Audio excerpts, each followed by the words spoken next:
Hare Krishna, Krishna Krishna, Hare Hare, Hare Rama, Hare Rama,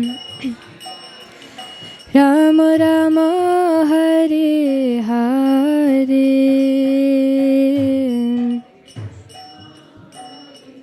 Krishna, Krishna Krishna,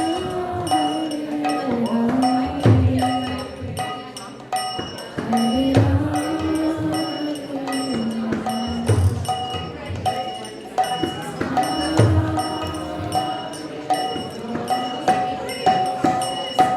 Hare Krishna, Hare Krishna, Krishna Krishna, Hare Hare,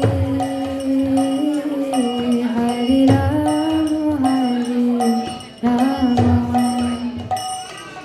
Rama Rama, Hare Hare.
Welcome to ISKCON of Silicon Valley.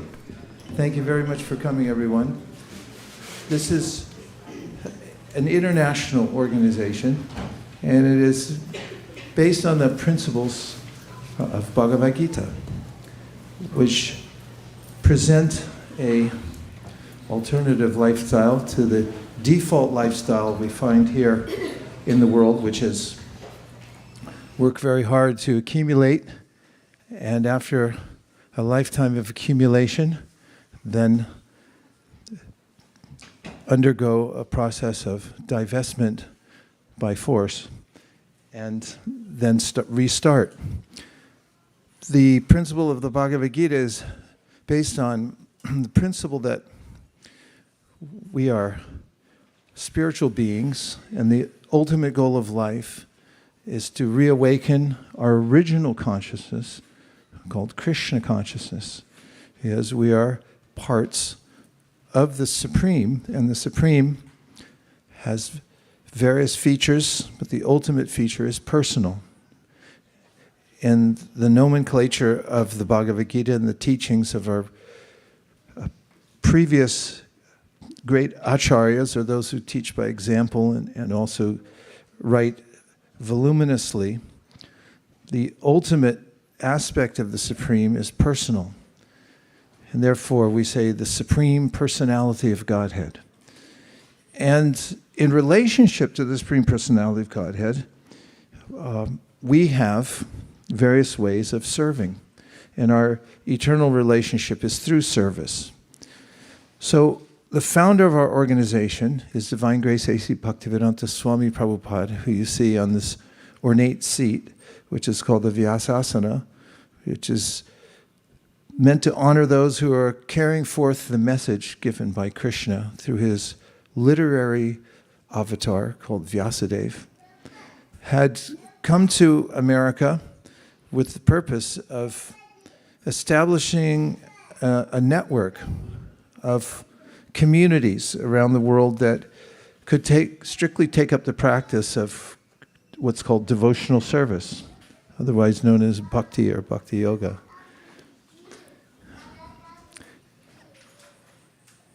That's extra commentary.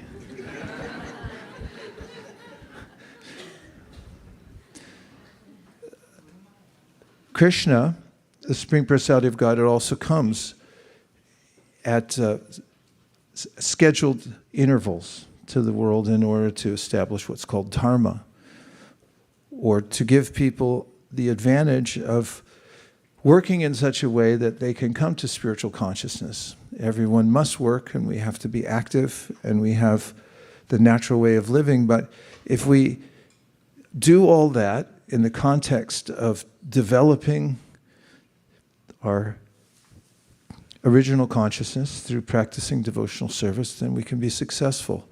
So Krishna comes at intervals, and there are many teachers who come as well, who dedicate their lives to establishing a simple path that people in general can follow, and then step by step become fully God conscious or Krishna conscious. So that's the purpose of our organization. And within the teachings of Krishna, there are, as I mentioned, various other representatives, teachers, and he also, Krishna, comes in various forms called avatars, those who cross down from a higher position to a lower position to give us knowledge and the practice of devotional service. And most recently, one of Krishna's avatars, named Lord Chaitanya Mahaprabhu, appeared in Bengal and established, or I can say reestablished, or simplified the process of devotional service as was presented by Krishna in the Bhagavad Gita. And he inculcated those teachings to primary disciples. He had many disciples, but 6 were especially prominent, and he asked them to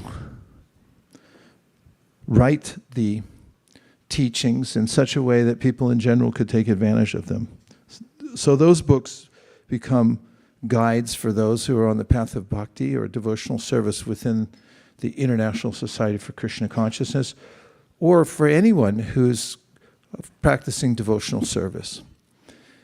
And our teacher, Srila A.C. Bhaktivedanta Swami Prabhupada, made sure that not only did those who came to him have the gist of how to practice devotional service, but they also had the support of these literatures, many of which you'll see on that back shelf. We keep the books here inside the temple room, and we also have, unknown to many, the largest room in the building is the book room. It's in the center.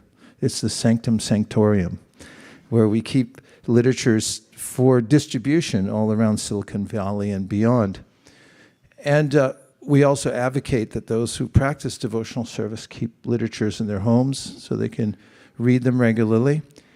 And Chaitanya Mahaprabhu taught a system that seems quite simple, and it is, but within it, all the most important aspects of devotional service are included, and that is the repetition of the names of God. And what Chaitanya Mahaprabhu taught was that there's no more powerful name in this world than the direct name of the Supreme Personality of Godhead. And when one says the name of the Supreme Personality of Godhead, of course he has many names, just as we have many names, then one comes directly in contact with him. And coming in contact with him means that we'll also become purified. We can purify our consciousness in that way. So, from what I've described so far, there are several main practices to the ancient system of bhakti yoga or devotional service. One of them is chanting God's names. Another one is to hear from, read, and hear from the literatures like Bhagavad Gita, and another one is Srimad Bhagavatam, and we also have Chaitanya Charitamrita and several more. Enough to keep one busy throughout a lifetime if you go into them regularly and make a study of them. They are voluminous and they're dense. They have deep wisdom that one can listen to and become inspired by and also discuss.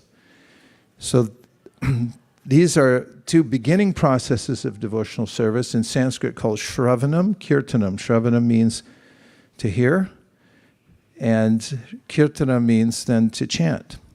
And if you start with these two, or restart, sometimes we start something and then we don't finish it. Has that ever happened to you? Yeah, it happens to all of us. The world distracts us. We start with one intention. You might have signed up for a club, health club, on January 1st, and then you stop going in by January 3rd. And then remember 2 years later that you signed up and you're still getting charged. That could happen.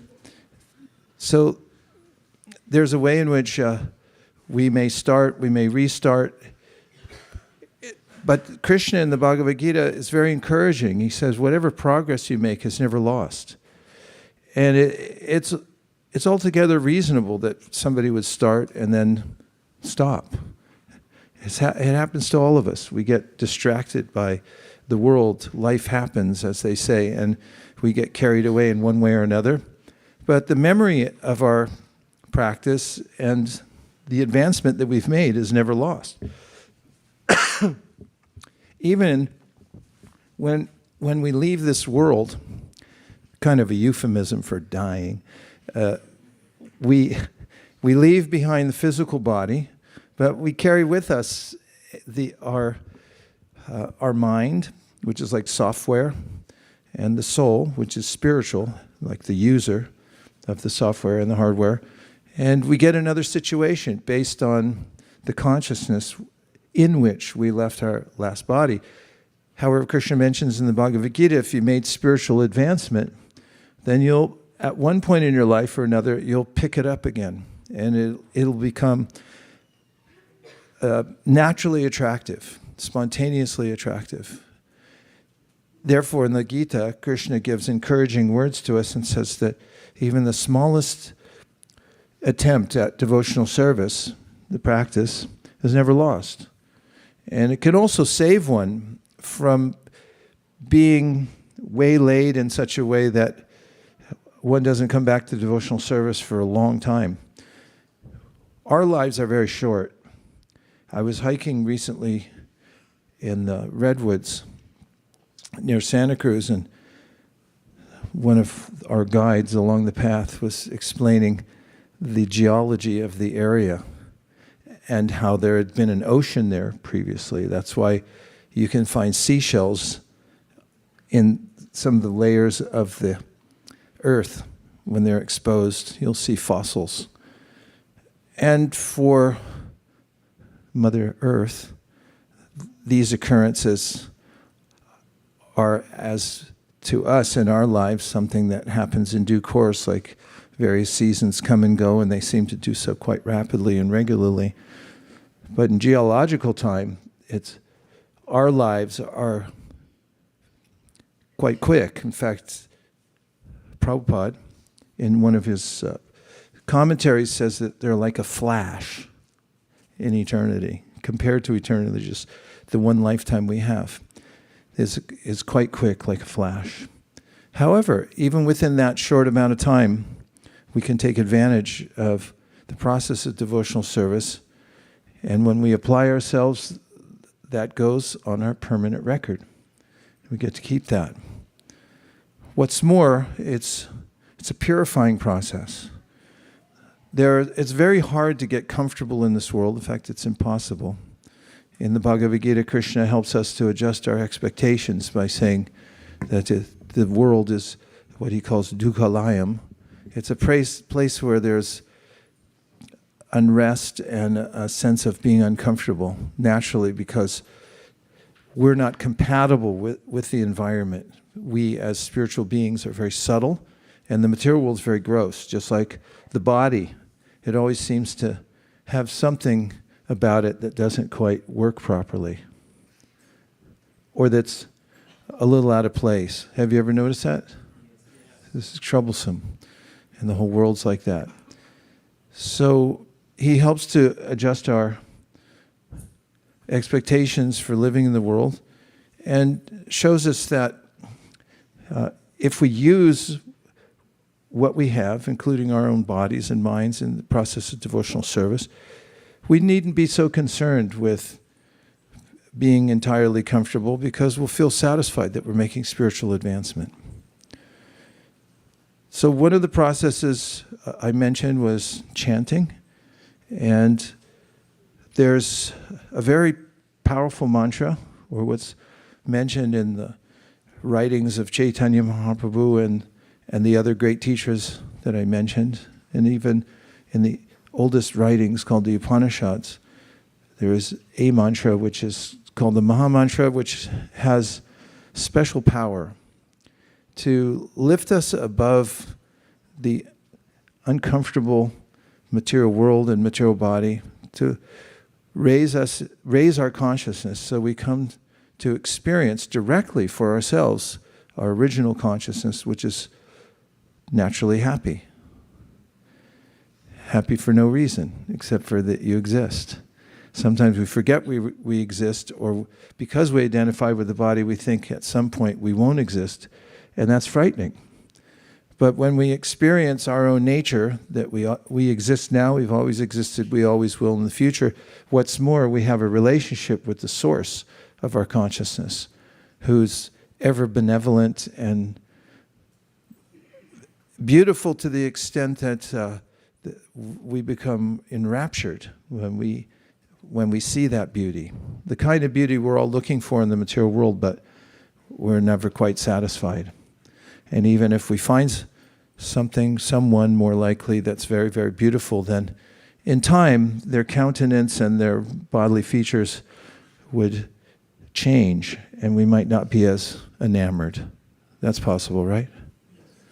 Likely, more likely than just possible. But Krishna is all attractive, and he eternally beautiful and getting more beautiful at every moment, something we're not used to in this world. It usually goes the other direction. So how can one access such beauty and experience of eternality? Well, Chaitanya Mahaprabhu said, by chanting a mantra, man means mind, and tra means to deliver, all the miseries we experience really come through our own minds. And it's a mantra with three primary names of God. One of them is Hare, which you can try. Hare. And this comes from Hara, which means the Supreme Mother who's nourishing everyone. And then Krishna, if you'd like to try. Krishna means the attractor. The way iron filings are attracted to a very strong magnet, similarly, Krishna means the one who attracts everyone's attention by his beauty and qualities. And Rama means the highest happiness, which is spiritual happiness.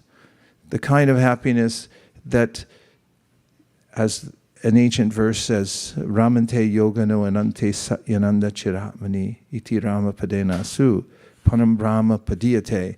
That yogis, or those who are transcendentalists, will forego the apparent comforts of the material world in their pursuit of Rama, because they know that it's real happiness. They can you've put off things before for a higher cause, right? Delayed gratification. Yeah, this is one of the ideas of what is called tapasya, that you give up something even if you're attached to it because you have a clear idea that it's something better. So we all know about that principle. Anybody who's progressive in life, who's moving forward, knows that principle. So that's applied in spiritual life also. Categorically, the world is a place, engaging here wholeheartedly is a fool's errand, because it will not persist, it won't last. But Rama, the pleasure that one gets from experiencing one's direct relationship with the Supreme, is ever increasing and permanent. And Prabhupada explains that if you shine a beam of light into the sky, theoretically it will continue to expand eternally.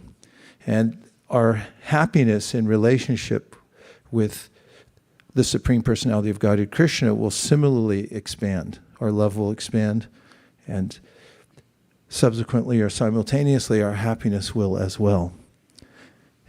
And it's all in a mantra. And I heard Prabhupada this morning, as he was speaking in a lecture, and I was listening, explaining how this experience is available to everyone, and very conveniently it comes in a package from the spiritual world called the mantra. And this room you see here, we're not here by accident. We picked this place out especially for all of you, because we tested this room when we first got here. The first test was to see if the neighbors were easily annoyed. So we banged drums as loud as we could and had somebody stand on the perimeter of the property to hear if it would go through the walls and then annoy the neighbors. We have achieved that level at certain times, but mostly during big festivals. But fortunately, the sound didn't go so strongly in that direction that we couldn't accept this place as a reasonable place to chant. And we also checked the acoustics, and then we also were very much appreciative of the floor. If you'll notice, this is a hardwood floor. Marble floors are unforgiving, and they're frequently very cold. This is a nice warm floor, and it's also, although we may not perceive it with our own hands, when we stand on it, it has a little bit of spring to it, or a little give. It's much better for your skeletal system. Doctors in the room? Yeah. So this room was meant for this practice of Shravanam Kirtanam. We do have an assemblage like this regularly, And we also designed this room as, you may see all the cameras around here. You'll notice they're in various strategic positions. The walls, if you ever get a chance to look in, you'll see that they're wires, bundles of wires this thick. I saw when we were first moving in here 11 years ago, we put a lot of wires just in case we wanted to use fiber optics or any other more advanced technology in the future. Is that correct? Yeah. And so it's designed specifically for this, just to come here and practice the tenets of Bhakti Yoga, chanting and hearing, sitting in a group like this. But we thought of this room as whoever assembles here is the live studio audience, and the bigger audience is out there, everyone watching. Can we see if there's anybody watching on Zoom? I don't see any faces there. Now let's welcome there Subhadra and Hansapriya. What are you doing there? Get over here. So this is our mission of the International Society for Krishna Consciousness. We do it for ourselves, but we also think of ways to make sure that the same type of teachings and the same kind of practices and vibration goes out for the benefit of the public. And we have that idea here also, that this is a center where people can come, congregate, experience for themselves in the association of like-minded people, the power of the hearing and chanting, and then also to go out and offer it to other people as much as possible. In fact, in many ways, doing that gives the greatest sense of spiritual edification. When you give to others, you vicariously appreciate the power of the mantra, because although we naturally have our own experience of a spiritual awakening, otherwise we wouldn't be here, when we offer it to other people, oftentimes we think, oh, they'll never appreciate this. But when you give it to them and then they do, they say, oh, maybe there's something in it. And we remember again and again, by giving it to other people, how powerful it is. So that's important also. And oftentimes when people come who are new and looking for spiritual practice, we're watching them and see what the effect is. And then we're reminded. And oftentimes when somebody's practicing something for a long time, they may feel entitled, or they may forget the potency of the practice, because there are forces working against us, including our own minds and bodies. So when we have new people in our midst, they serve as a way of reminding us of how important it is to begin again and again and again, start over every day, and try to be fully in one's spiritual practice. Well, those are a few preliminary remarks. I forgot my instrument bag today, so is there anything I can use? I'm not going to take your kartals. Unfortunately not. But thank you. That's very helpful of you. That would be interesting, that thing. But whatever you suggest. What? I can bang on something. Thank you. Bring it on. Let's see what happens. We have a saying that workarounds bring turnarounds. This might be a big deal in my evolution, hopefully. It is a little clangy, but... So, there's a power in chanting the names of God, and one can do it privately, which is extremely helpful, because oftentimes we're driven by what other people want us to do.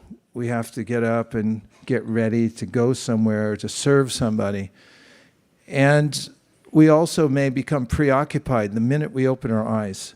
It's much like in one of the ancient literatures, Srimad Bhagavatam, is a description of how when a living entity takes birth in a womb and around 7 months comes to consciousness and then is aware of the fact that as soon as they come out of the womb, I'm going to become preoccupied by the world around me.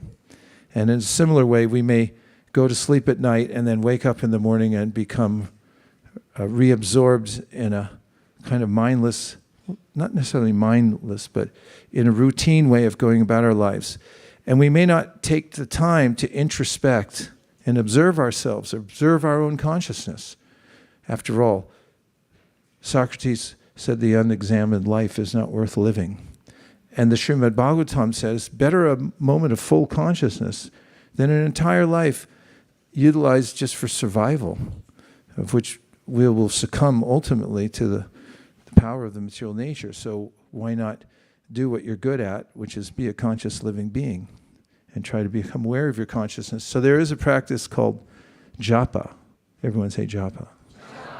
Yeah, I have a saying I was thinking of this morning. The quality of your japa will determine the quality of your life. You can take that to heart. Japa means to take some time to repeat the names of God. You can count how many times you do it. If you like to make it as a practice, practice means you count something. So there's a certain number that you can do every day. And the more that you practice it and try to observe your own consciousness and see how the mind may be unwilling, and then you can think for yourself, why is my mind unwilling to stay in one place? For instance, you might sit down and try to practice, and then your mind says, get up, walk somewhere, do something. And then you may practice for some time and then realize that you're in a struggle with your mind. The mind is forcing you to go in different places and do certain things that you might not even want to do. And this is called the force of karma. What we're impelled to do presently is because of what we've done in the past. And I may think I'm making an independent choice to go here or there, but actually I'm being forced to do so because of the patterns, the algorithms my mind has developed because of what I've done previously. Well, spiritual life is noticeably an interruption to that routine. When we take time to observe our own consciousness, we can impose our will based on the power of the Bhagavad Gita, in which Krishna says, take time for yourself to observe that you have free will. And the essence of free will is which direction, where you invest your awareness at any given time.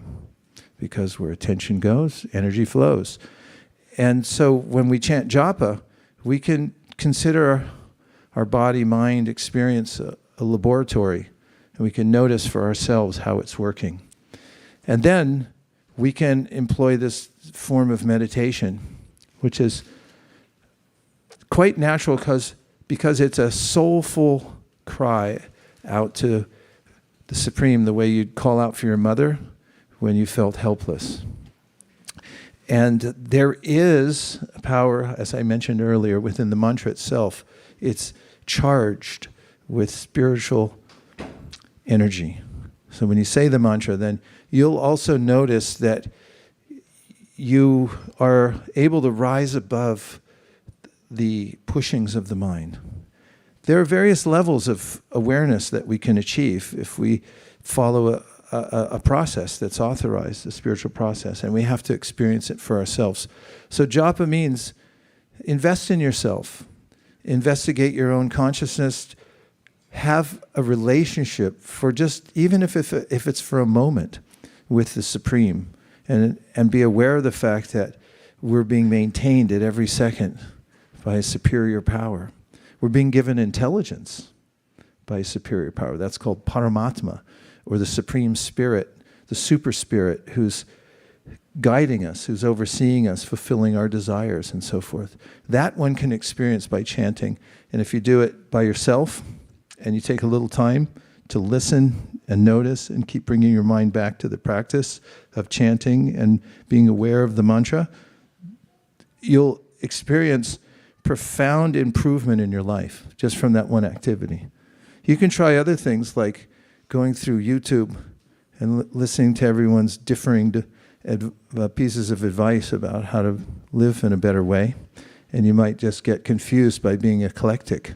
Or you can take one simple process by vetting it and seeing how it's an authorized process, and then practice it for a while, maybe for a month, every day for at least a few minutes, and see how it works.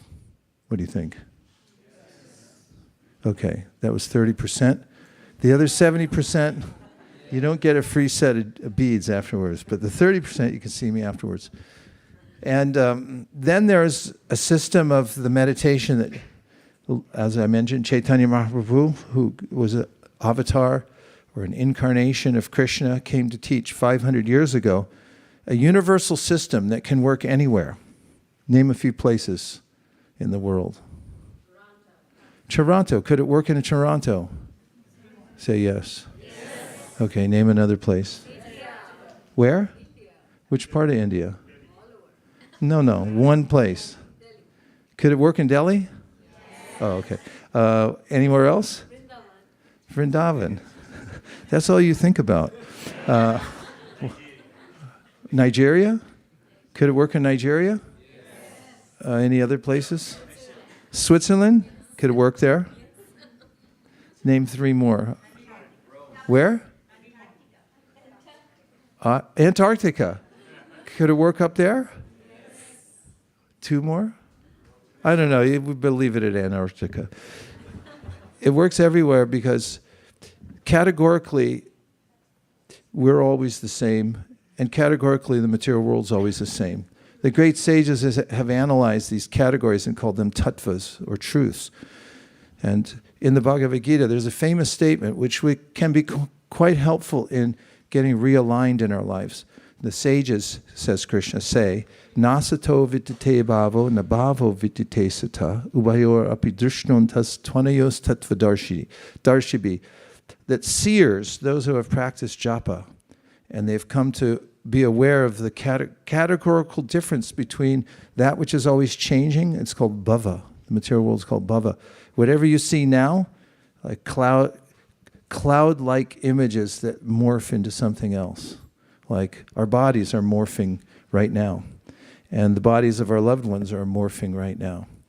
And our houses are morphing. I don't mean to alarm anybody. And don't get on your phone suddenly to check it out, but it is. And they say that's categorically true of the whole material world, all the energy. That energy called bhava is always changing. But then there's a superior energy, and that superior energy is the conscious energy, which has will, it has volition, it has qualities like sympathy, feelings for justice and higher qualities. And so they say, come to an awareness of the distinction between these 2 things. And you won't then become unnecessarily absorbed in that which is temporary. So you can do that through the practice.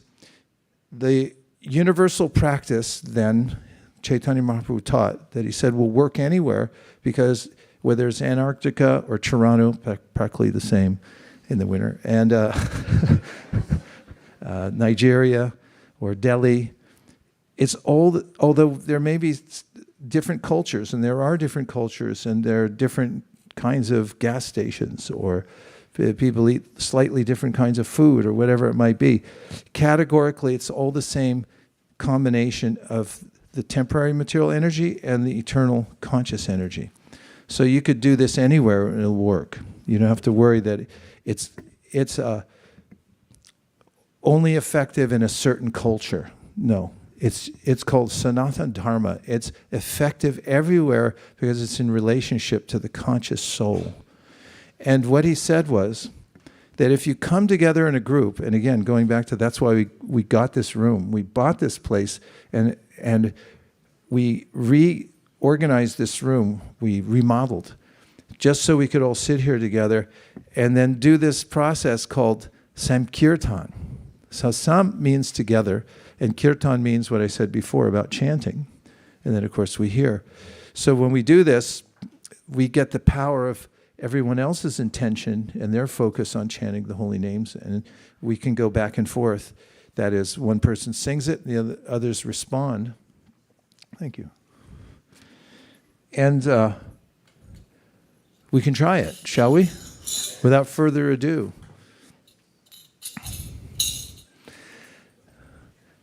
We'll start with gateway mantras. They're invocations honoring the teachers who brought this to us. This is spiritual science. In material science, we use the controlled experiment. But in the spiritual science, we use a different kind of investigation. We make ourselves open to receive grace. In Japan, before people eat, they say, itadakimasu, which means now we receive grace. It's coming down to us. And this is the process for spiritual life. The infinite can reveal itself to the infinitesimal, but only if we open our hearts. We have to be open to receive grace. Therefore, the spiritual science means to prepare one's own heart and mind in a sense of wonderment, humility, and submitting ourselves, saying that it's not me, it's coming from a higher power, so I'm open. So that's the mood in which to chant. So we start with these mantras, thanking our teachers, recognizing the teachers that have given, and the first one starts with a mantra to the great teacher, Prabhupada, who brought this system to us. And then the next one is to Chaitanya Mahaprabhu. Remember I mentioned him a minute ago. And then after that, we'll chant the Hare Krishna mantra. Nama Om Vishnu Padaya Krishna Preshtaya Bhutale Srimate Bhaktivedanta Swami Nityananda. See, it's very personal because we're saying the name of the person who brought it to us. It's a sense of gratitude. Then we say, Namaste Saraswati Deve Gauravani Prasharine Nirvishesha Shunyavadi. That's the mission statement. So the mission statement is that he's come here out of love for his spiritual master who gave him this benefit, but where's he taking it? To Silicon Valley, because it says Paschati Deshatarne, which means take it to the West where people are absorbed in machines and technologies and getting a better toaster. Now you have toilets that require an IQ, just how to run it, and all that. These become the preoccupation in the West. Everyone, please move up by 6.2 inches. It's part of the system. But keep the vibration going. And the next mantra, this is the Lord Chaitanya Mahaprabhu. Remember I said he's an avatar? God comes in various ways. Itam nitriya grishi jaiva jashavatara lokam vibhava yasiham sitaka pratipam dharmam mahapurusha pasi uganda ritam chanakalo yadabhavas triyugo tasatvam. Krishna appears in many different incarnations as a rishi, as a fish, as any one other incarnation, a boar, a tortoise, and so forth. In his most beautiful forms, he comes with a human-like form and then walks among us. So he's also known as Jananivasa. And Dharman Mahapurushate, he says that he comes to teach Dharma so that everyone can take advantage of it. In fact, Chaitanya Mahaprabhu, as you see here, he's barefooted. So he's a sannyasi or a monk, a renunciate. He gave up hearth and home, and he went out barefoot and walked village to village. In fact, he walked hundreds of miles barefoot. And he would go to a particular village, and then he would teach people how to do this simple process of bhakti yoga. So it goes, Jaya Shri Krishna Chaitanya Prabhu Nityananda Shri Advaita Gadadhara Shri. So Shri Krishna Chaitanya is Lord Chaitanya, and then the rest of the names are what we say are his expansion. God is one, we're monotheists, but there's variety within the oneness because in ananda or happiness or joy, there's variety.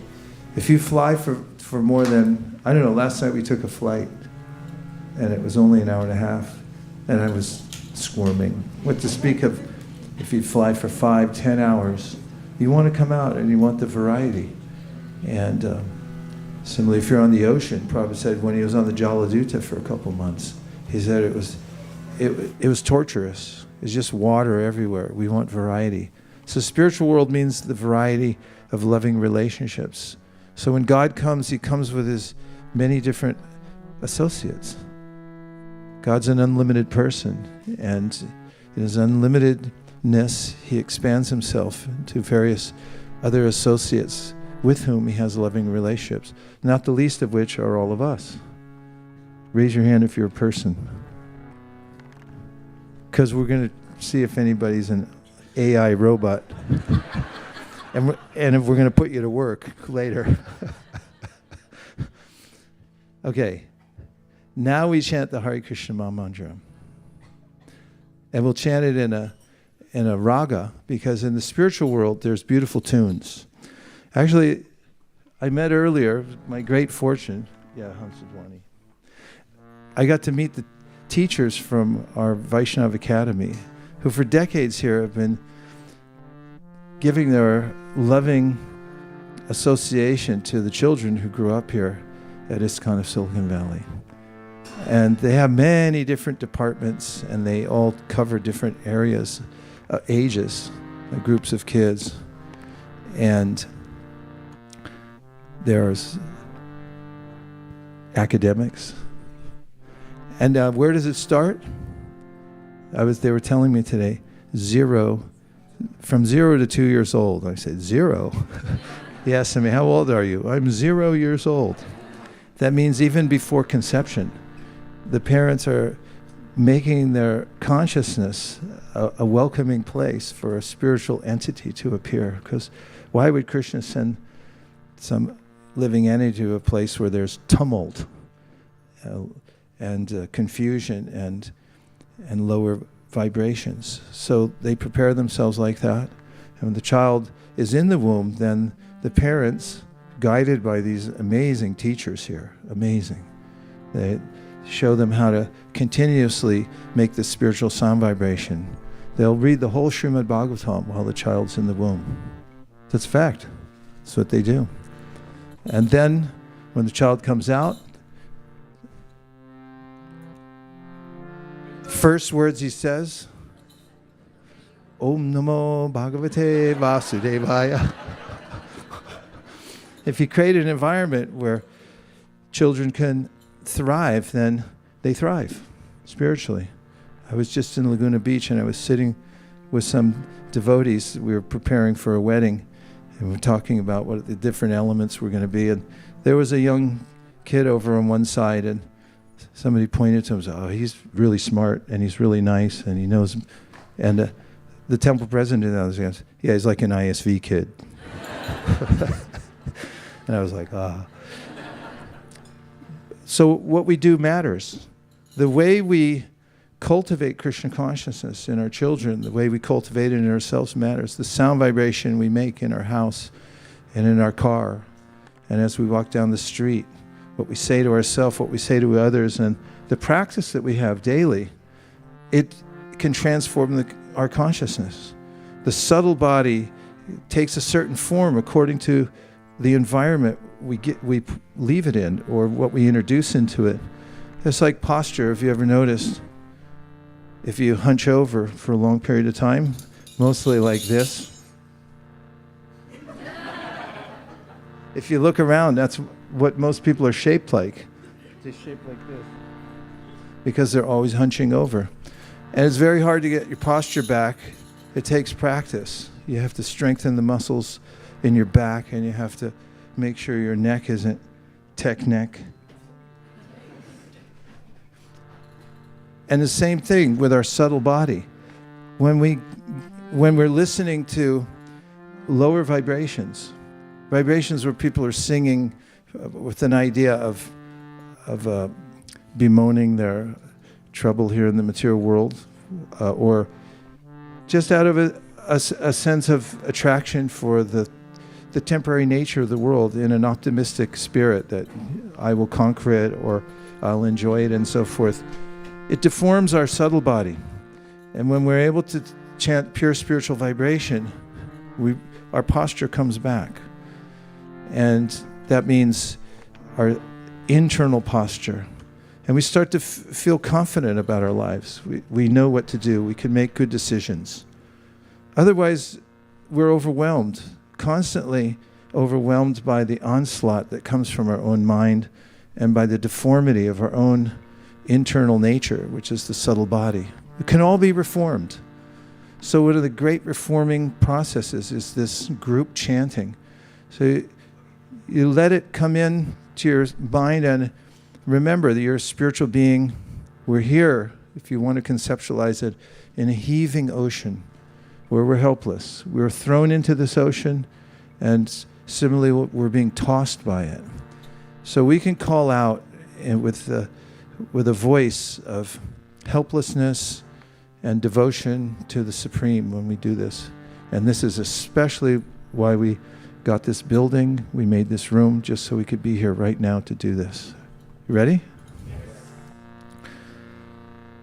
Hare Krishna, Hare Krishna, Krishna Krishna, Hare Hare, Hare Rama, Hare Rama, Rama Rama, Hare Hare.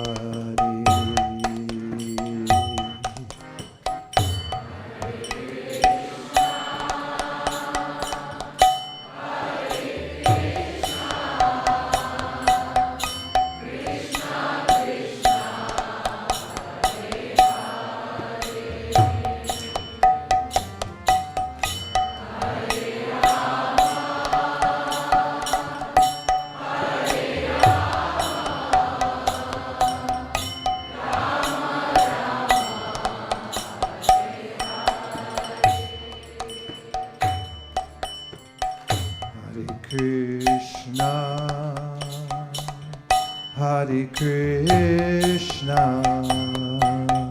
Krishna Krishna, Hare Hare, Hare Rama, Hare Rama, Rama Rama, Hare Hare.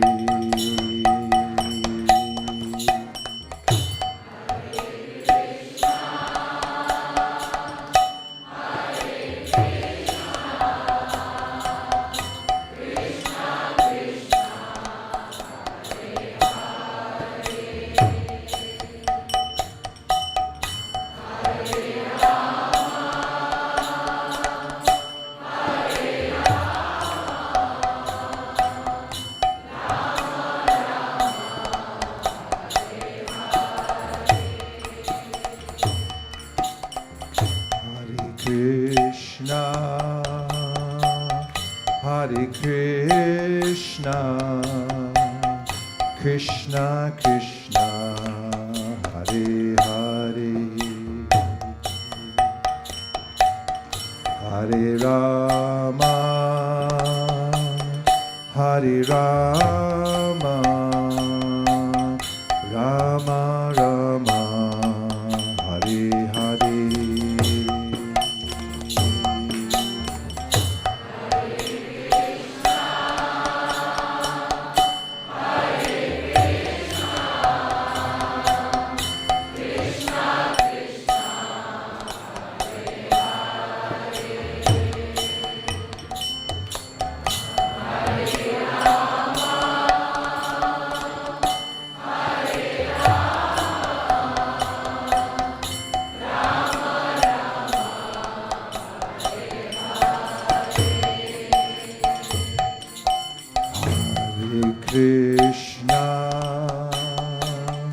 Hare Krishna,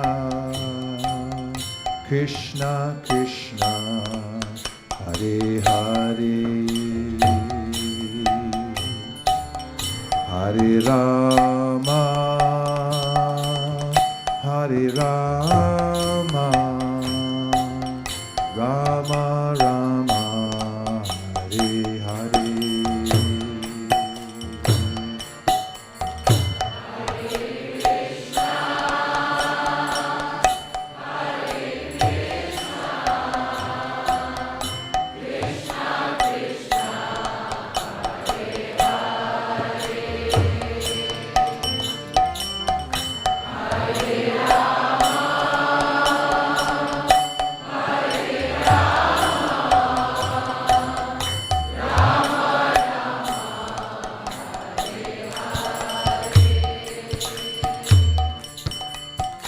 Hare Krishna,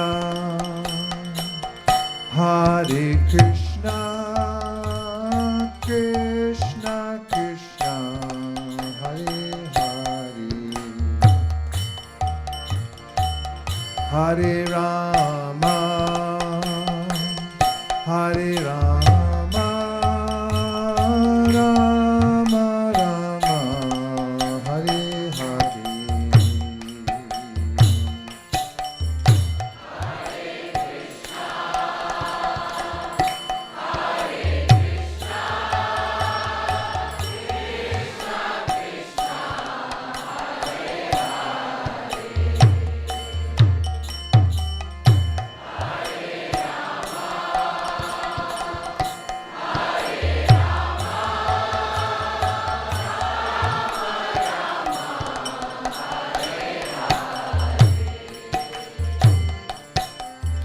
Hare Krishna,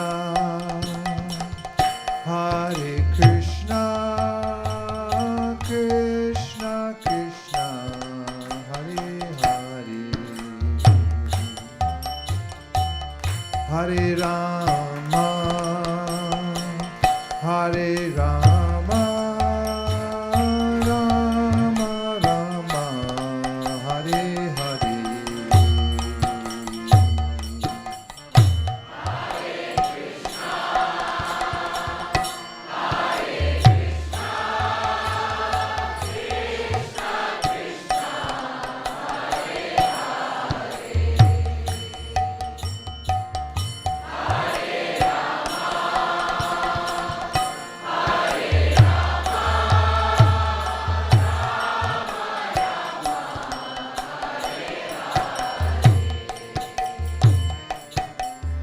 Hare Krishna, Hare Krishna, Krishna Krishna, Hare Hare, Hare Rama, Hare Rama, Rama Rama, Hare Hare.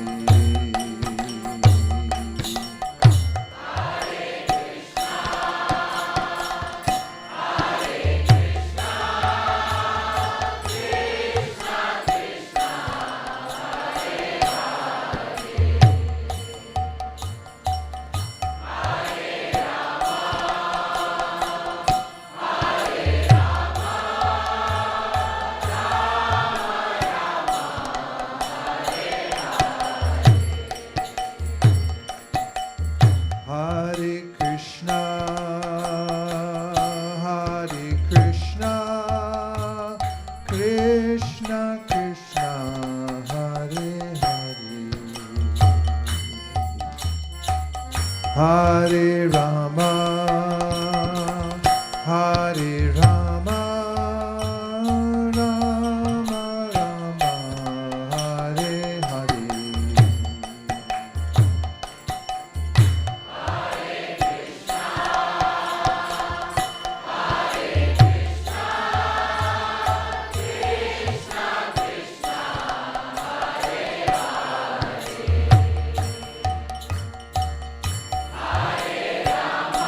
Hare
Krishna Krishna, Hare Hare,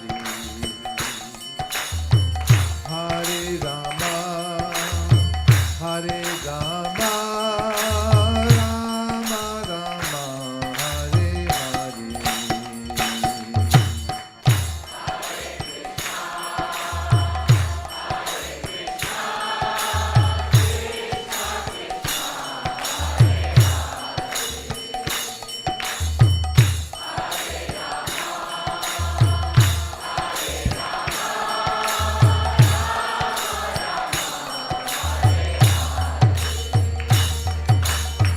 Hare Krishna, Krishna Krishna, Hare Hare, Hare Rama, Rama Rama, Hare Hare.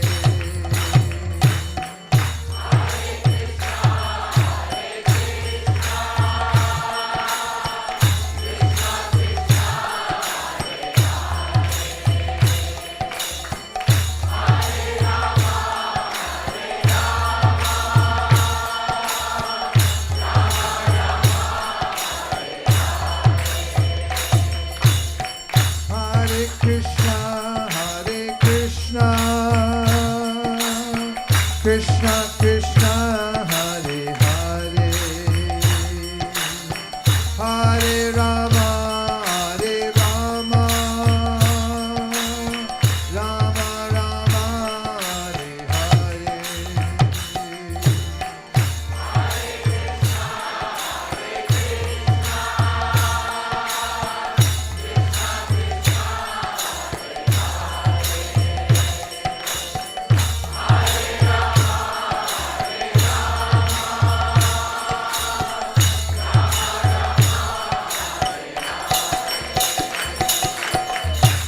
Krishna, Krishna Krishna,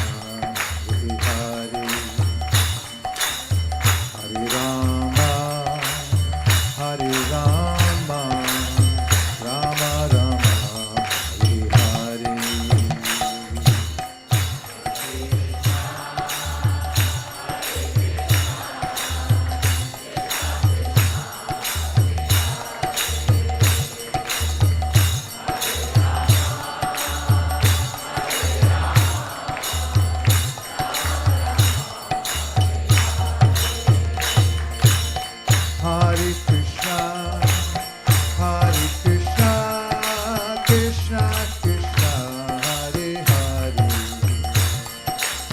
Hare Rama, Rama Rama, Hare Hare.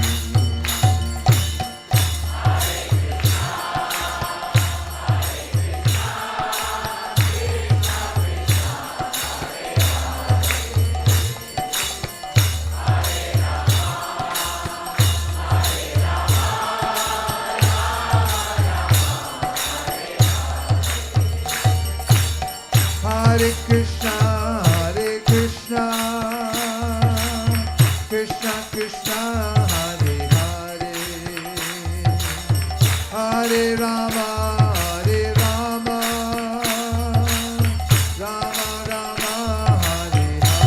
Hare Hare.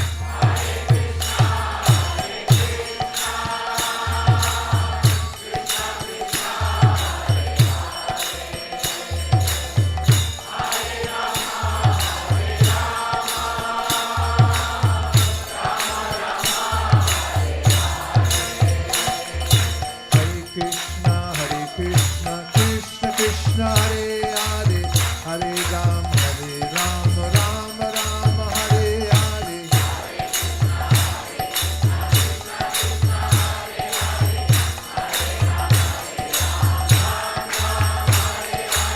Hare Krishna, Krishna Krishna, Hare Hare, Hare Rama, Rama Rama, Hare Hare.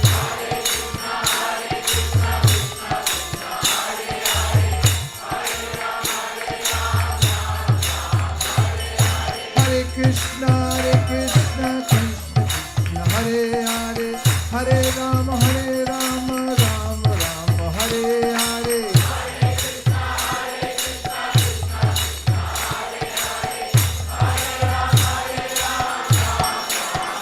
Hare Krishna, Hare Krishna, Krishna Krishna, Hare Hare. Hare Rama, Rama Rama, Hare Hare.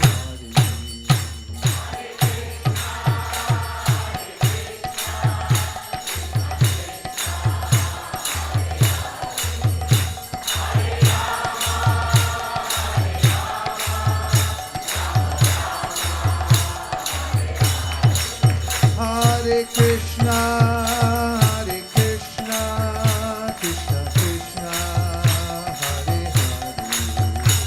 Hare Rama, Rama Rama, Hare Hare.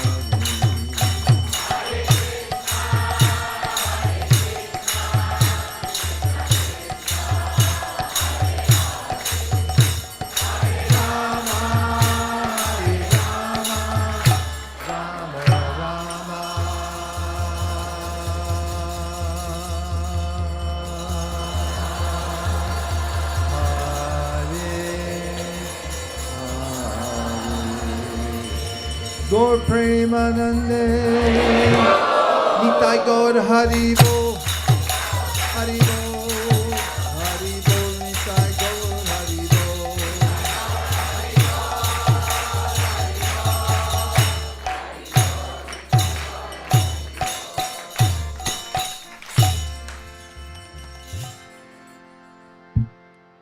There are symptoms of the effect of chanting God's names.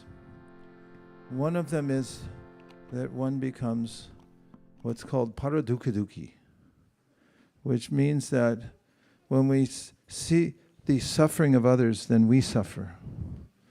That's different from parasukhadukkhi, which is a way that when we feel that other people are diminishing or diminished by their environment and we feel better about ourselves. This is the dread disease that one catches from association in the material world, which is a sense of envy. Krishna mentions it in the Bhagavad Gita. Two sides to that they're called icha dvesha. He says icha dvesha samutena dvandva mohina bharata. Because of a sense of duality.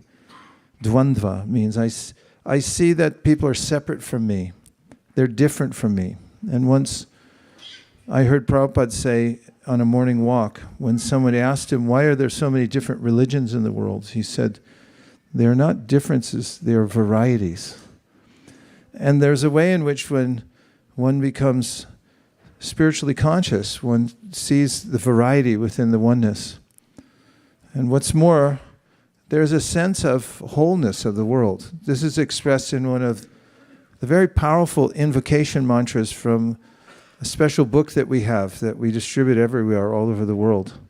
Whenever we're given a chance, if someone puts us on a stage somewhere, like as an example in front of 3,000 people, we chant this mantras from the Sri Upanishad, available now for $4.99 just after this class. And it starts with Om Purnamada Purnamidam, which means that the world's perfect. It's nice to know. Just because my world feels imperfect, it's more of my misunderstanding or lack of information of how the world's working. As Prabhupada expresses it, all experiences of incompleteness are due to incomplete knowledge of the complete whole.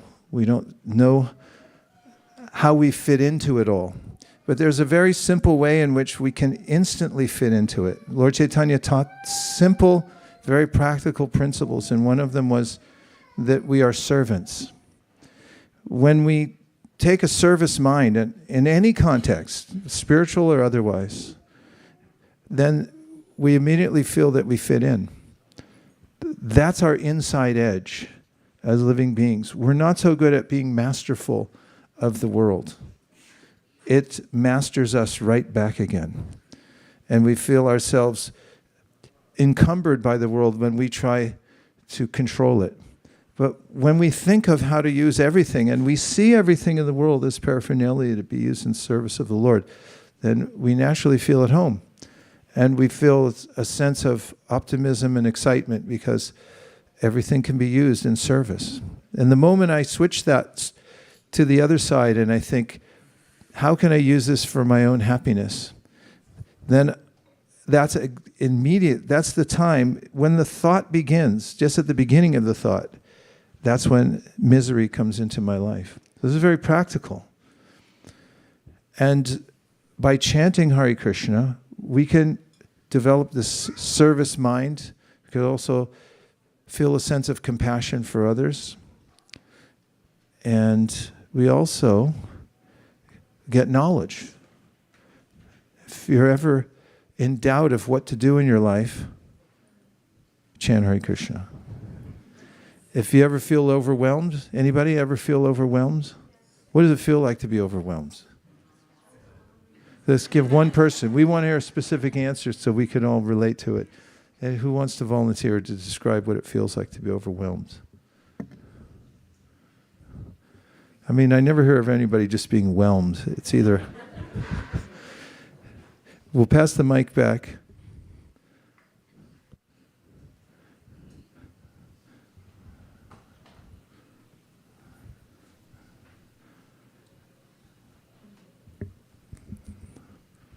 When I'm overwhelmed, I don't feel like doing anything because I have so many things to do.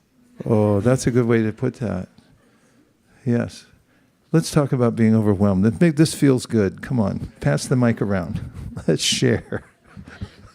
Let's share our sense of being overwhelmed.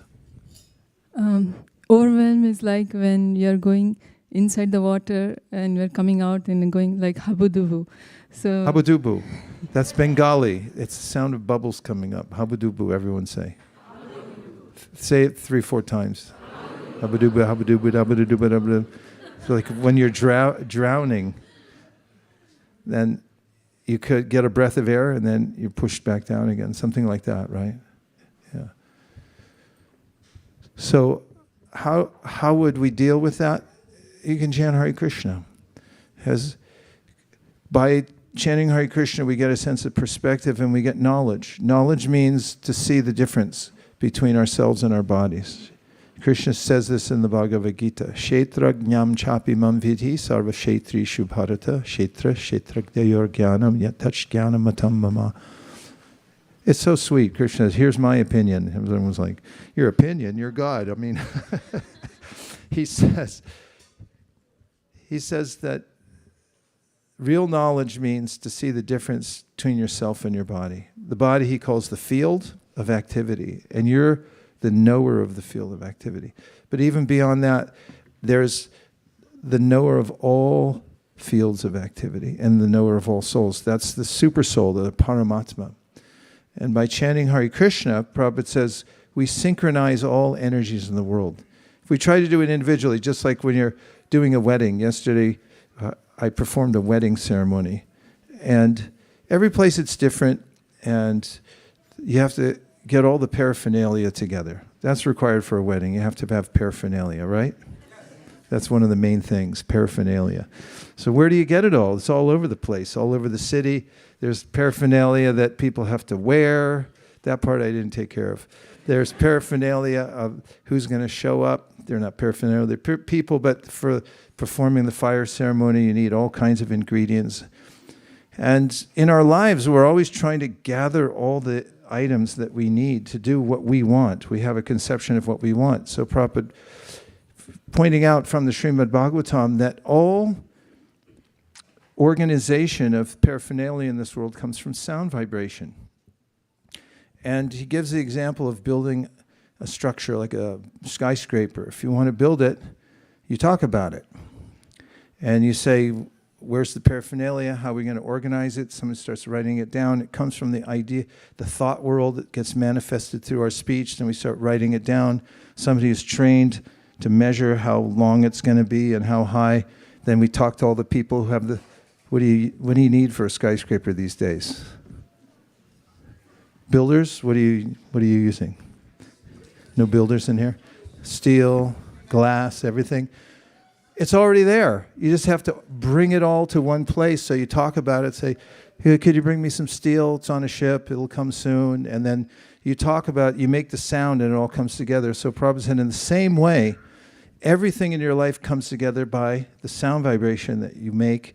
And he says all spiritual paraphernalia that you need to make advancement will manifest in your life when you chant this mantra. The specific mantra, which is Hare Krishna, Krishna Krishna, Hare Hare, Hare Rama, Hare Rama. So let's see if there's any reflections. We'll take 2 or 3. And then I have great news for everybody. We're going to have a Hare Krishna dance party. You can go wild with ecstasy at Hare Krishna dance party. We built this room specially for you to dance. You can let your arms go up in the air, let all your cares come out of your heart, and just dance and hear the mantra and feel happy that you're alive and that you're being supported. You'll always be alive. No matter what else is happening in your life, you'll always be alive and you'll always be supported by the Supreme Krishna. And so you can celebrate that in dance, and it's really one of the most beautiful parts of bhakti. Before I use all your time for reflections, go ahead.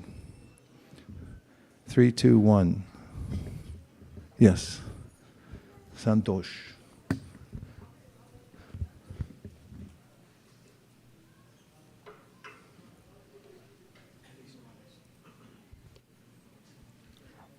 Hare Krishna Maharaj. I knew I had time to get a drink of water before the mic came on. I've calculated these things. Go ahead. Hare Krishna Maharaj, welcome back. I just want to share the reflection that whatever we do spiritually is never lost, but it's a continuation. But that does not happen materially, and that's very comforting to know. And also, I like the point: the quality of japa determines the quality of the spiritual life. These are 2 points I just want to share. Thank you. Yeah, I was born after the Great Depression. Thank goodness. During time of expansion, but I did hear about people from the past who had invested in many municipal bonds and other kinds of stocks and so forth. And during that time, many people lost their wealth, and they also felt like they lost their lives because they had worked so hard to accumulate, and that was their identity, whatever they had accumulated. Spiritual life, you don't need any external. Well, we do need a modicum of material facility to live, but it's a lot simpler than we think we need. But when we have spiritual accumulation, we feel very confident because we never lose it.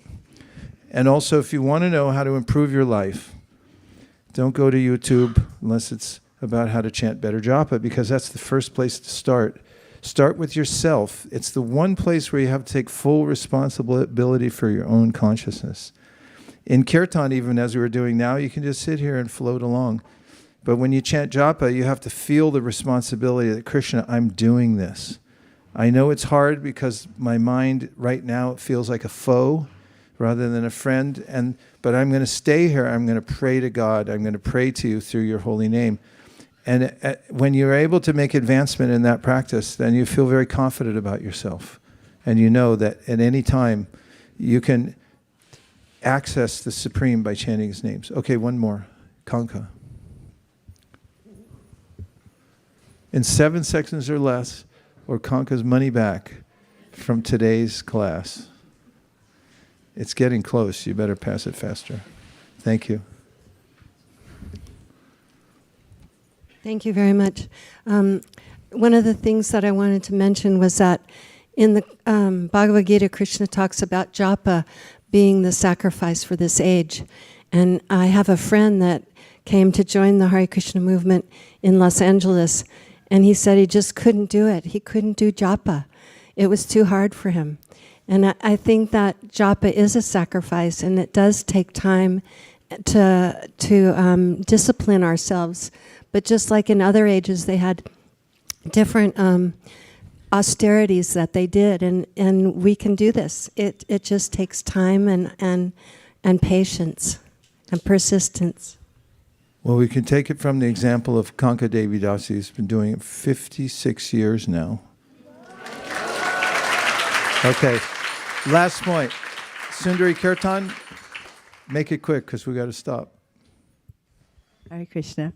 I especially appreciated about that anyone who makes spiritual advancement is willing to give things up that they're attached to for a higher purpose. And when people wonder, why are you doing this, or why are you doing that, that's a wonderful answer.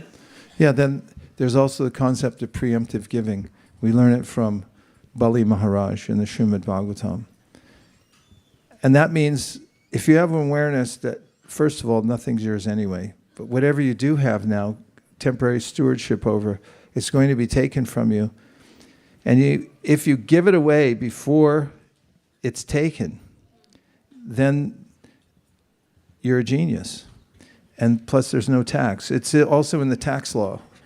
It's built in everywhere. If you give away what you have, then they come to tax you and say, sorry, already gave it away. So that's one of the principles that realize that everything is Krishna's. And if you sign it over to him, even if you're still using it, you're touching it, you're driving it, whatever it is, it's not mine, it's Krishna's. Krishna says in the Bhagavad Gita, you never touch the material world. So now we're going to perform a cooperative exercise full of service and fun.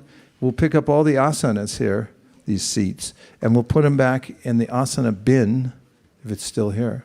And somewhere? You moved it? Wow, that's a big change. Just knock the wall out next time. So we'll put all the asanas away. We'll roll up this rug. Ladies can stand on this side, gentlemen on that side, and then we'll start the kirtan in approximately 3 minutes and 20 seconds. We'll see you there. Hare Krishna. Never miss a chance to dance.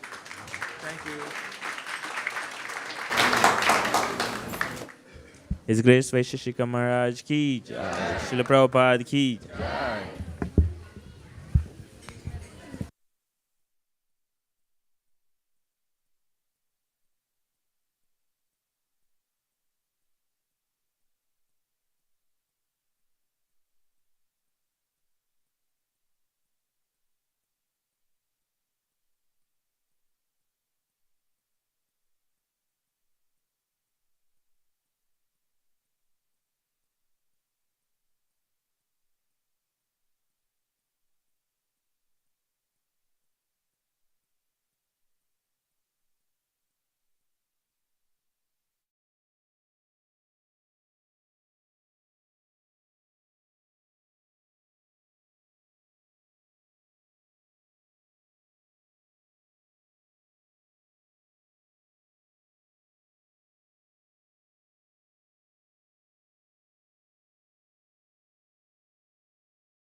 on.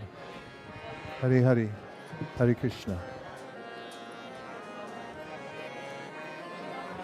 Namo Vishnupadaya Krishna Preshtaya Bhutale Srimate Bhakti Vedanta Swami Niti Namine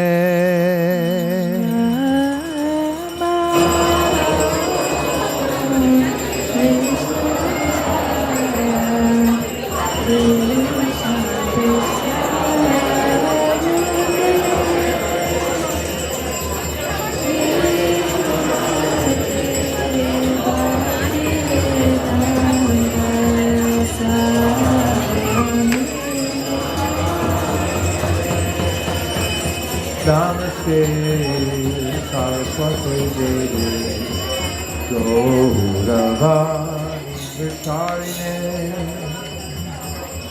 Nirvishesha Shunyavadi Paschatya Deshatarine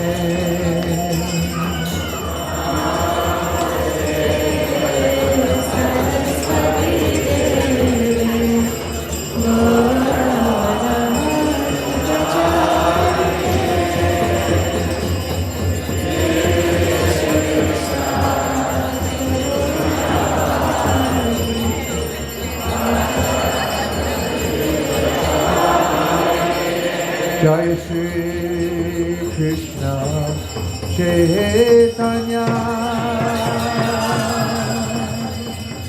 Prabhu Nityananda Shri Advaita Gadadhar Shivasari Gaura Bhaktivinoda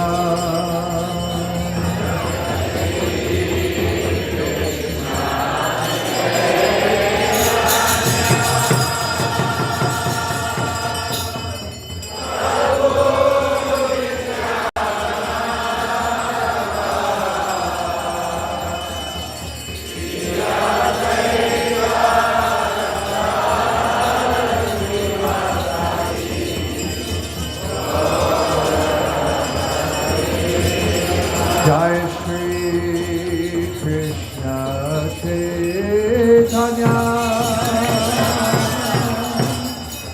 Prabhu Nityananda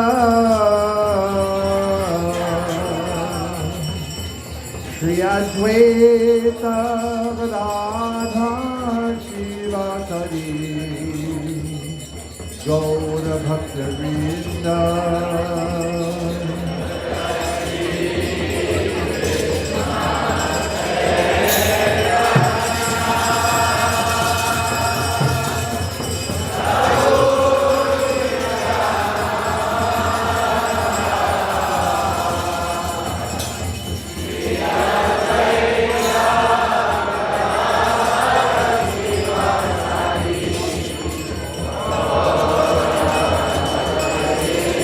Jai Shri Krishna Chaitanya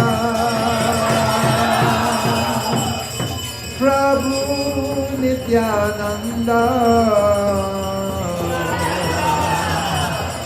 Shri Advaita Gadadhar Shivasari Gaura Bhaktivinoda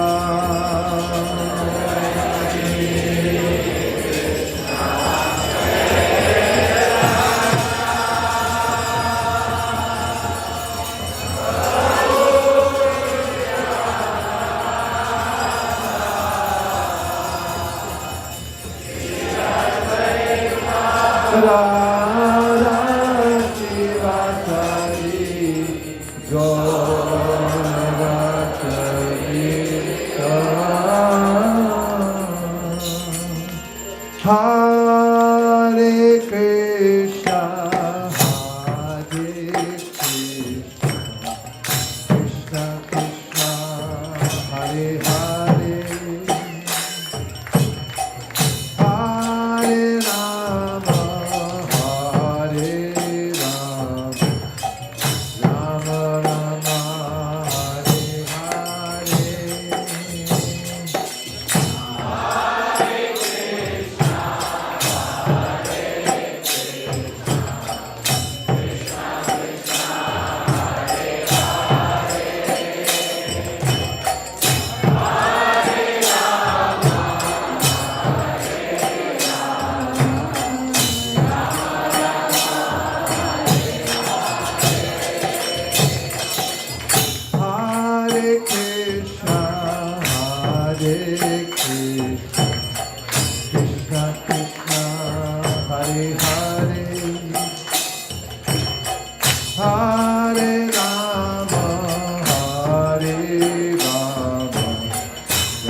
His Divine Grace, Srila Bhaktivedanta Swami, Srila Prabhupada ki. Jai Om Vishnupad Paramahamsa Parivrajikacharya, Ashtottara Shata Shri Srimad, His Divine Grace, Srila Bhakti Siddhanta Saraswati Thakur ki. Ananta Koti Vaishnava Vrinda ki. Namacharya Srila Haridas Thakur ki. Prem se kaho Shri Krishna Chaitanya, Prabhu Nityananda, Shri Advaita Gadadhar Shivasadi Gaura Bhakta Vrinda ki. Shri Shri Radha Krishna, Gopa Gopinath, Shyamakun, Radhakun, Giri Govardhan ki. Shri Vrindavan Mathura Dham ki. Shri Jagannathpuri Dham ki. Shri Mayapur Navadvip Dham ki. Tulsi Devi, Bhakti Devi ki. Ganga Devi, Jamuna Devi ki. Samaveta Bhakta Vrinda ki. All glory to the assembled devotees. All glories to the assembled devotees. All glories to the assembled devotees. All glories to Sri Guru and Gauranga. Jai Srila Prabhupada. Haribol, we'd just like to make a prayer request before Nrsimhadev prayers.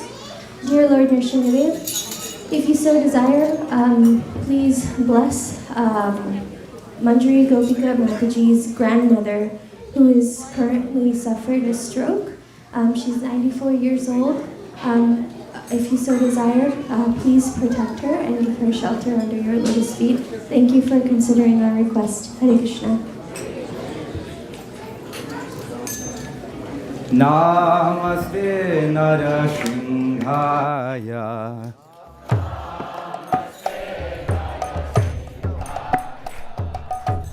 Namaste Narashinghaya.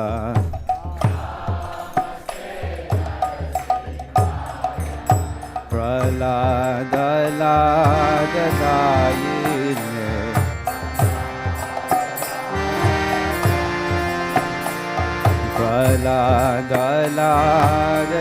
Praladadayine.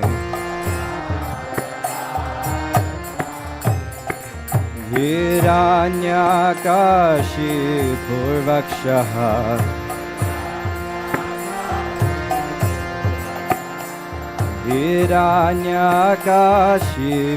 Hiranyakashipurvakshaha.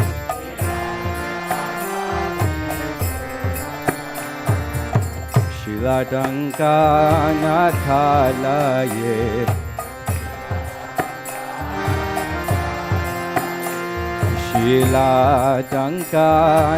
Shilatankanakalaye. Ita Nishingha Parata Nishingha.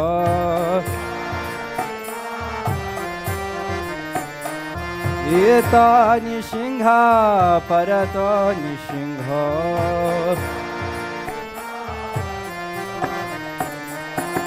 Yato yato yami tato Nishingha.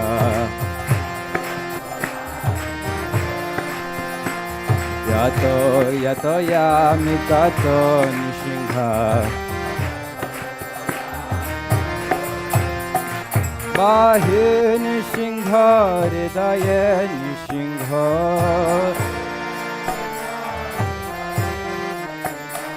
Bahe Nishingha Hridaye Nishingha.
Maharaj ki. Nitai Gaura Premanande. Hare Krishna. We welcome you to ISKCON of Silicon Valley, and as always, we're very happy to see a packed audience. We'd like to thank His Grace Vaisesika Prabhu for giving such a wonderful class on the glories of chanting the holy name.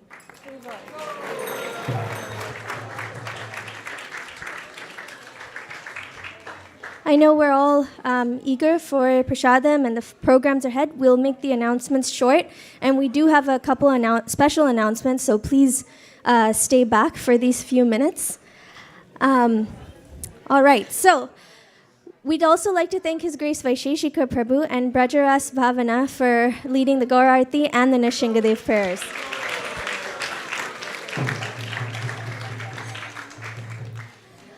Who here at ISV today is here for the first time? By a quick show of hands, please raise your hand. Welcome. We have several devotees here. Thank you so much for coming. Welcome. We're very happy to have you, and we hope that this is one of many more times that you're going to return to see us. So if you have any questions or we can do anything to make you more comfortable, please ask myself or Sri Gopal Prabhu here for any questions, and we'd be very happy to assist you. We also want to take this opportunity to thank those who are there online. We have several devotees who are coming through Zoom, YouTube, so many different channels, and this is all possible because of Ramanand Sakar Prabhu and his team who run the broadcasting.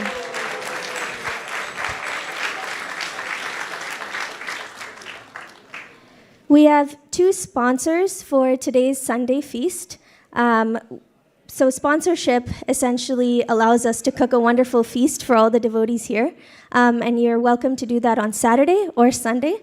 So today's feast is sponsored by first Navneet and Jyoti on the occasion of their son Advait's 5th birthday. Haribol.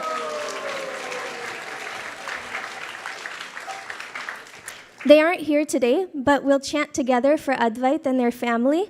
Hare Krishna, Krishna Krishna, Hare Hare, Hare Rama, Rama Rama, Hare Hare. Our second sponsor is Sneha Kolhekar, who's sponsoring today's Sunday feast on the auspicious occasion of Apara Ekadashi. Please come up.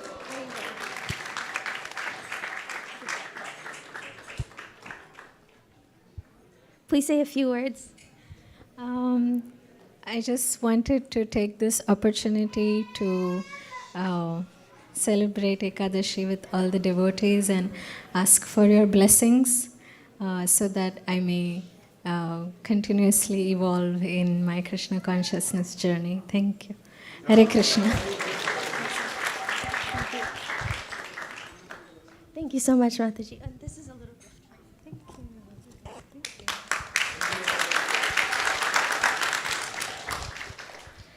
After Prashadam today, we have a special ISV special book signing, and Vaisesika Prabhu has recently launched this beautiful book called The 4 Questions.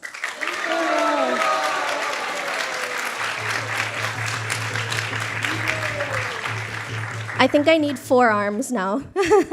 But this book has been the effort of so much love and dedication of Vaisesika Prabhu firstly, and this wonderful group of devotees who've come together in the background to put together the artwork, the production, the release, and so many different aspects of this book. So our request is take advantage of this signing to grab a copy, not just one, but many. I'm sure so many of your friends will enjoy reading this book, finding out what the 4 questions are, and applying those in their life. So that's going to start at 6:30 p.m.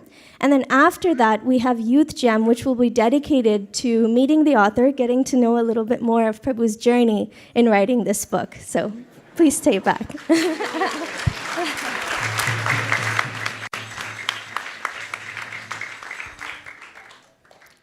Another special announcement, but slightly bittersweet. Vaisesika Prabhu and Nirkala Mataji would like to thank a very special family within our congregation who will be making a temporary move, and I'll let them carry forward.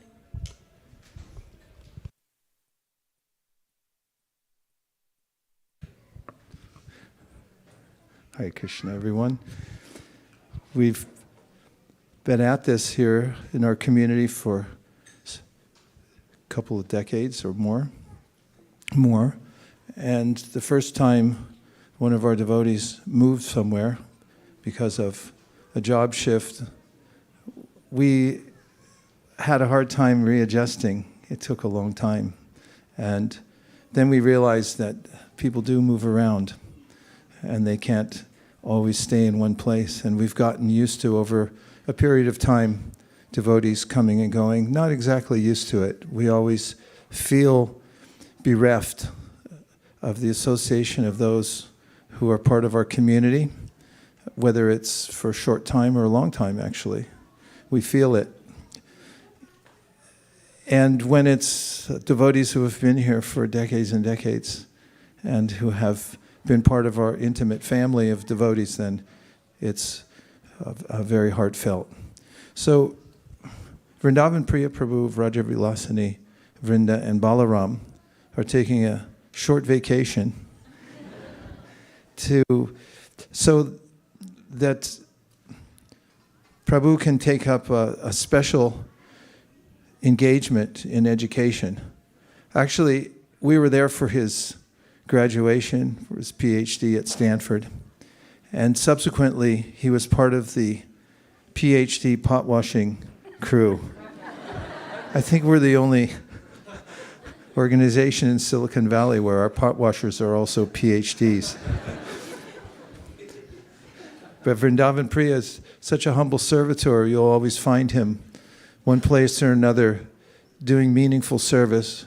What you speak of Vrajavilasini, who's been involved in uplifting our temple in many different ways, including teaching the children and the aesthetics of the temple. She's naturally creative and has a sense for aesthetics, and is with her team and with the rest of the team who does the decorating here and the conceptualization of the festivals, has made such a huge difference. Where is she? Oh, there you are. Hare Krishna. And, well, don't make him stand yet. And of course, Balaram, we remember, where's Balaram? We can remember when we first started what's now called Youth Jam, but back then it was called Kids Kirtan. And everyone was a kid. But I remember Balaram when you would come in and you were so much smaller and you'd sit on different devotees' laps. And then we started noticing that even though you were practically just a little more than a baby, you'd pick up kartals. You know how to do two tall and what to speak of other beats. And now that you can reach all the way around the Madanga, suddenly become a maestro. You've been such an affable presence here at ISV. Maybe you don't even know what that is, but it's good. We're gonna be pining for your association. And Vrinda, whose bright smile is now lighting up the room, and she always does, has a fresh, beautiful smile, is one of our treasured devotees here. Thank you, Vrinda, for appearing here at ISV. Vrindavan Priya Prabhu has obvious academic qualifications, and he's been given an opportunity. Am I allowed to say what you're even doing?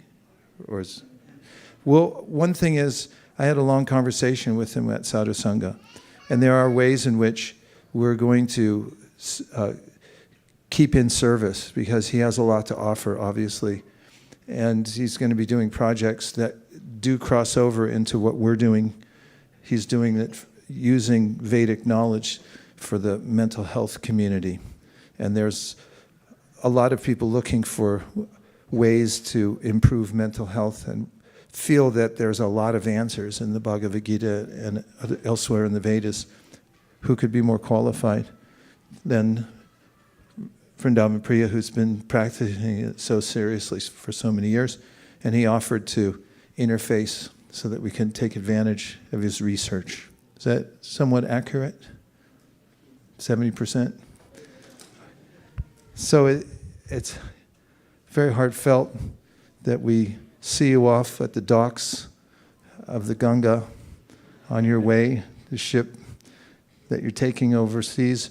We hope, like with some devotees in India, we see you sometimes more there than we do here. So we have so many yatras going on. Please join us and please come back. First of all, periodically, and second of all, permanently. Everyone who agrees with that, please, Hare Krishna.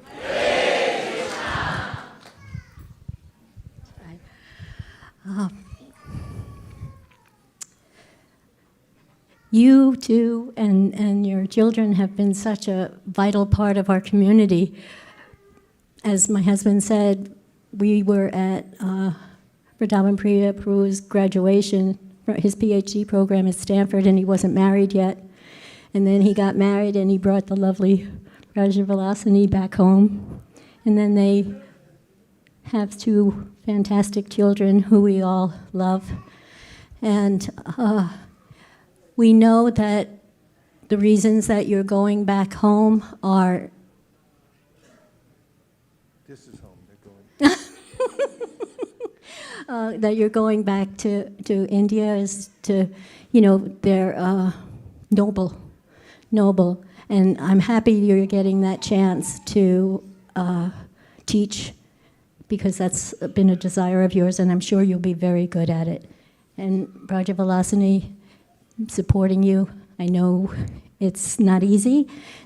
Sometimes this has become home for you, but you're making that sacrifice, and that's to your credit. So congratulations to you.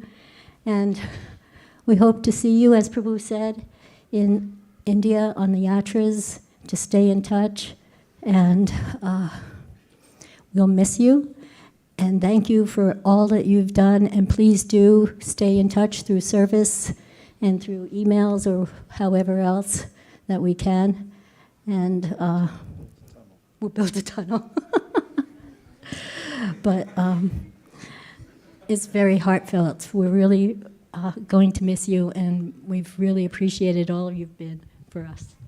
Dear Srila Prabhupada, dear Shri Chaitanya Mahaprabhu, Shri Shri Panchatattva, Shri Shri Radha Madan Mohan, Shri Shri Lakshmi Nrsingadev, if you so desire, please let Vrindavan, Priya, Prabhu, Rajavilasini, Balaram, and Vrinda be very, very successful on their outing to a new place.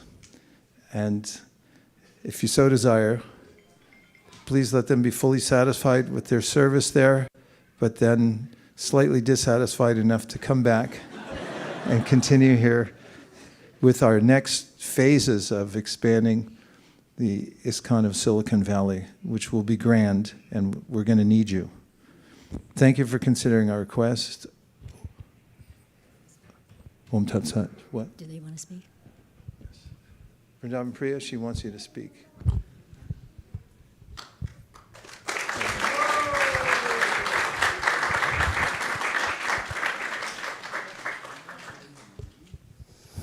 Hare Krishna. This is not particularly easy. And those of you, I know many are newcomers. If you don't know what this is about, just please hang on for a few more minutes. I still remember the first night I walked into ISV. It was in 2006. And I was immediately swept away by the service mood of the devotees and the wonderful kirtan that Vaisesika Prabhu sang. It was Gaura Arati. And I still remember the visuals where Malini Mataji was with her hands up in the air and dancing with joy. So I immediately felt there's something special here, and it's like home and I should stay. It's been a long journey since then, about 18 years. Moved from one service to another, and there's so many things on my mind to share and tell you all, but maybe I'll just do the most essential part. This I could go on for hours, literally, but the most essential part is, just as we're getting ready for our move, we're realizing how much stuff we have accumulated, how much clutter we have in our home, and we're in the process of cleaning is like Chetudarpana Marjanam of our house. In a similar way, I see this as a great opportunity to unblock many of my own anarthas in my heart, which have in one way or another prevented me from appreciating the devotees here. Genuinely appreciating the devotees.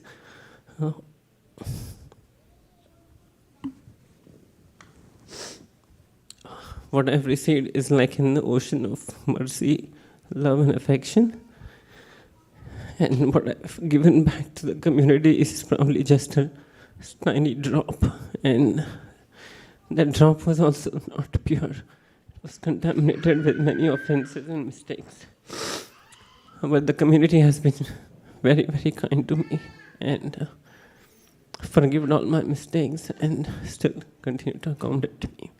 So I'm very grateful for that. Again, in my heart, I told Vaisesika Prabhu that I can never be not a part of ISV, so I'll always be a part of ISV in my heart. And although we'll be physically away for some time, I know in my heart again that we are just going to keep coming back and stay connected in service.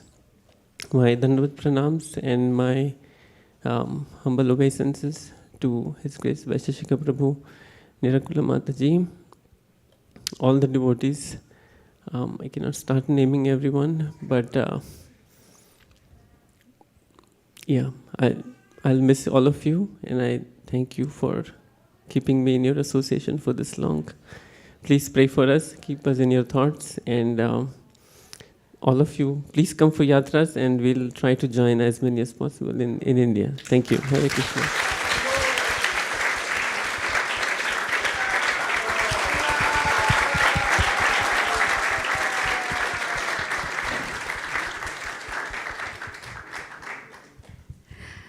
Hare Krishna.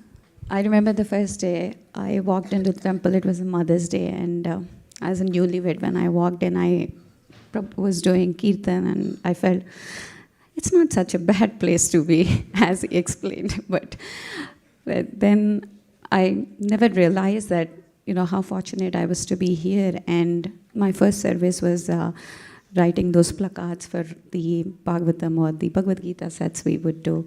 And Prabhu, he put me into that service, and slowly, one by one, I was able to participate in different services and was able to make friendships and find my way through the spiritual journey slowly but surely, and realize how fortunate I was to be here. Now, realizing it much more now that we have to go away. Making this decision was very, very hard. Marrying him was the easiest decision, actually. Now I realize this was the hardest decision that we have to make. But Prabhu convinced that, this is going to be an experience, and especially this is like a service for our Guru Maharaj, and sometimes you have to step out of your comfort zone, accumulate those experiences to be rejuvenated spiritually, emotionally, and be back. So that is what I'm thinking. Don't look at him, but I'm coming back in 2 years.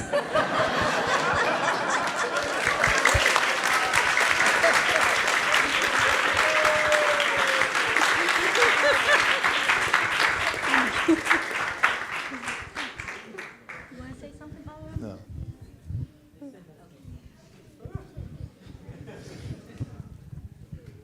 Safe journey. May Krishna protect you at every step on your way. Hare Krishna. Gaur Premanande. Maharaj, just if they can wait for a couple of seconds, few seconds. Mataji is bringing some present for them.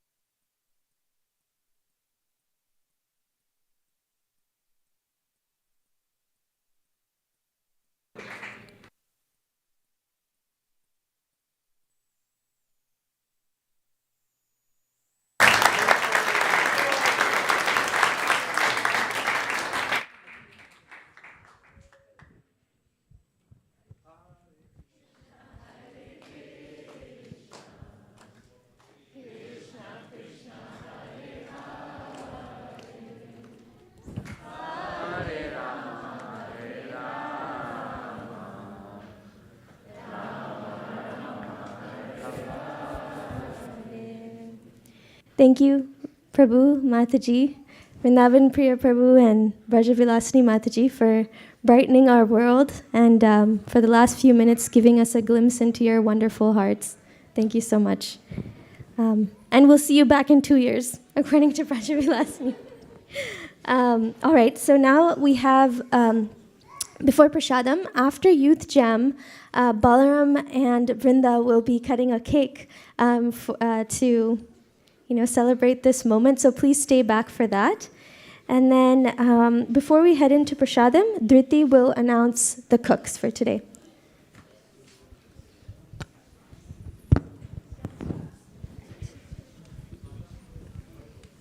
Hare Krishna.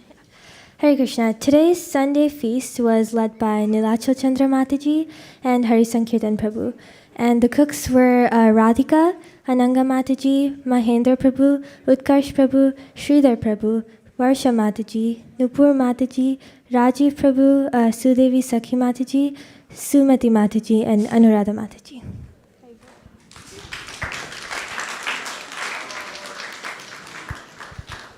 After Prashadam prayers, Prashadam will be served outside. On the left side, you can get a ready-made plate. On the right side, you can get a custom plate. And it's wonderful weather, so please feel free to sit outside as well as inside.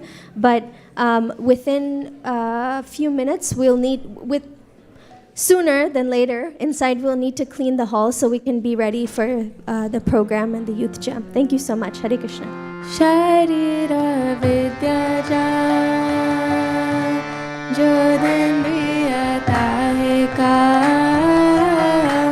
Jide Phile Vishaya Sagore Tamati Jivati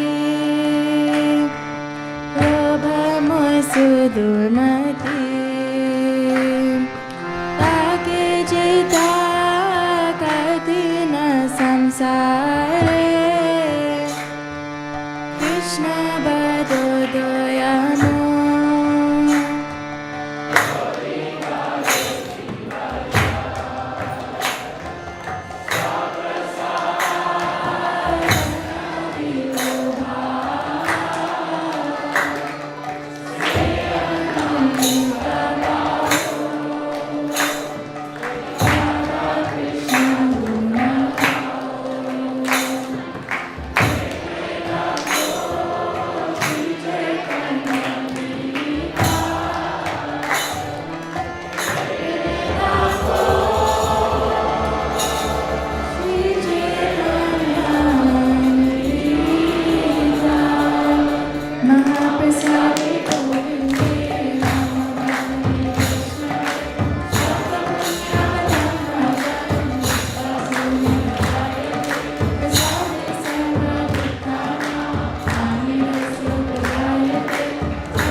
Before you all leave, one last announcement. So Hansapriya Mataji just told me that the small gift that Vrindavan Priya Prabhu and Brajavilasini Mataji family received was actually a piece of Gopal Krishna Goswami Maharaj's towel in a small frame. So she just wanted me to share that. Okay, now we can all take Prashadam.